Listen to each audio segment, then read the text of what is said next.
कभी कभी इतिहास में ऐसे नेता पैदा होते हैं जो शुरुआत में उम्मीद के प्रतीक लगते हैं, लेकिन धीरे धीरे वही नेता एक शासक में बदल जाते हैं और वो पूरे देश को डर के साए में जीने पर मजबूर कर देता है।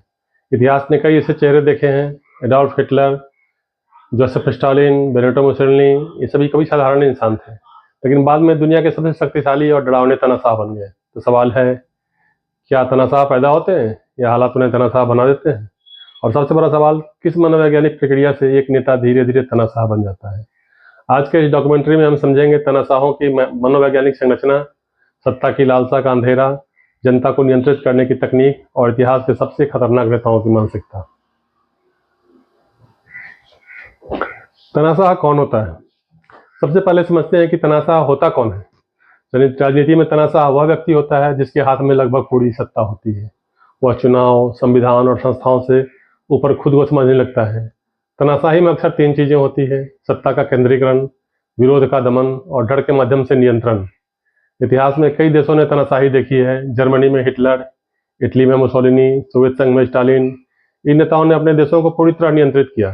लेकिन सवाल फिर वही है, ऐसा बनने के पीछे कौन सी मानसिक प्रक्रिया काम करती है? तानाशाहों की मनोवैज्ञानिक प्रोफाइल। मनोवैज्ञानिकों ने कई वर्षों तक तानाशाहों का अध्ययन किया है। उन्होंने पाया कि ऐसे नेताओं में कुछ समान मानसिक गुण होते हैं, जिसमें पहला है नार्सिसिज्म, आत्ममोह। नार्सिस्टिक व्यक्ति वाले लोग खुद को दूसरों से बेहतर समझते हैं। उन्हें लगता है कि मैं खास हूं और मुझे ही देश चलाने का अधिकार है। एडोल्फ हिटलर अक्सर खुद को जर्मन राष्ट्र का उद्धारक बताते थे। पैरानोइया, शक की मानसिकता। कई तानाशाहों को लगातार डर रहता है कि कोई उन्हें हटाने की कोशिश कर रहा है। जोसेफ स्टालिन अपने ही सहयोगियों से डरते थे। उन्होंने हजारों लोगों को सिर्फ शक के आधार पर मरवा दिया।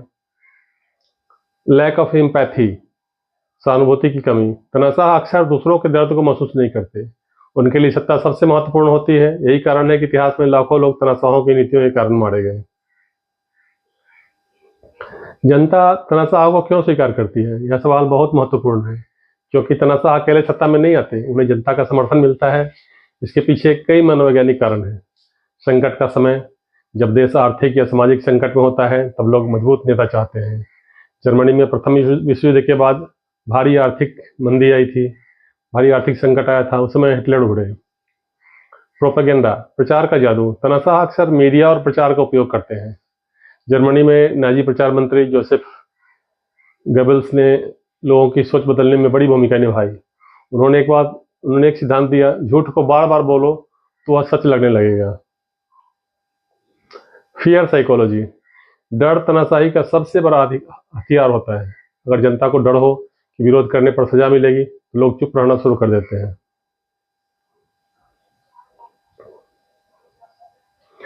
सत्ता का नशा। मनोविज्ञान में एक दिलचस्प सिद्धांत है, इसे कहते हैं पावर करप्ट्स थ्योरी। जैसे जैसे किसी व्यक्ति के पास सत्ता बढ़ती है, वैसे वैसे उसका व्यवहार बदलने लगता है। कई अध्ययन बताते हैं कि लंबे समय तक सत्ता में रहने वाले लोग अधिक आक्रामक हो जाते हैं, दूसरों की राय को महत्व नहीं देते, खुद को कानून से ऊपर समझने लगते हैं। तानाशाह बनने की 5 सीढ़ियां। इतिहास बताता है कि तानाशाह अचानक नहीं बनते, वे धीरे धीरे बनते हैं। स्टेप 1, लोकप्रिय नेता बनना। स्टेप 2, राष्ट्रीय संकट का फायदा उठाना। स्टेप 3, संस्थाओं को कमजोर करना। स्टेप 4, मीडिया को नियंत्रित करना। स्टेप 5, पूर्ण सत्ता हासिल करना। यह पैटर्न कई देशों में देखा गया है।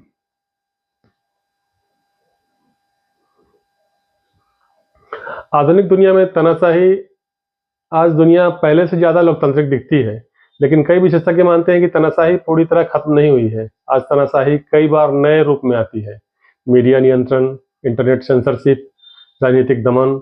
इसलिए लोकतंत्र को मजबूत बनाए रखना बहुत जरूरी है।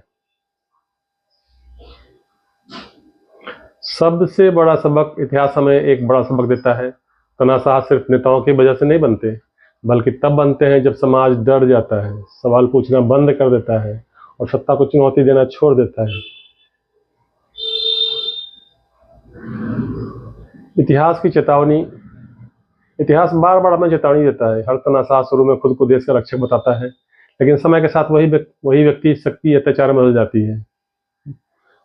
इसलिए लोकतंत्र की असली ताकत सिर्फ चुनाव नहीं बल्कि जागरूक नागरिक होते हैं, जो सवाल पूछते हैं, जो सत्ता से डरते नहीं हैं और जो इतिहास की गलतियों को दोहराने से रोकते हैं।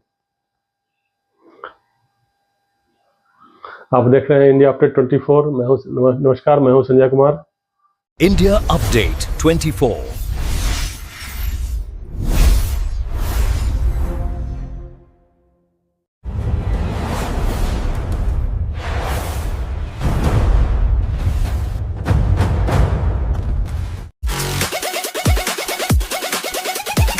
India Update 24. Breaking news right to your door.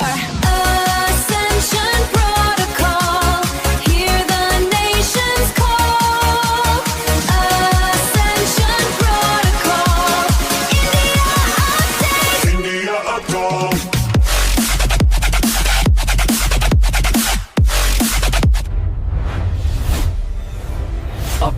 Update 24।